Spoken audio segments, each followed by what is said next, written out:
क्या कोर्ट किसी adult sex worker को जबरदस्ती रिहैबिलिटेशन होम भेज सकती है even if she doesn't want to go? Now let us understand this through a case and the case is Prajwal versus Union of India. सबसे पहले ये सुनो, ह्यूमन ट्रैफिकिंग इज इलीगल। किसी को धोखे से या जबरदस्ती से या मजबूरी में सेक्स ट्रेड में धकेलना एक सीरियस क्राइम है। रिसेंटली सुप्रीम कोर्ट ने कहा है कि हर वो लड़की जो सेक्स वर्क में है जरूरी नहीं है कि वो ट्रैफिकिंग की ही विक्टिम हो।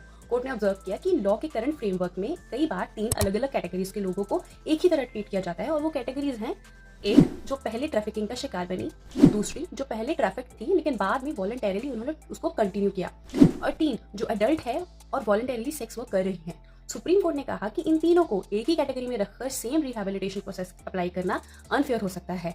इसलिए कोर्ट ने एक इंपॉर्टेंट प्रिंसिपल दिया।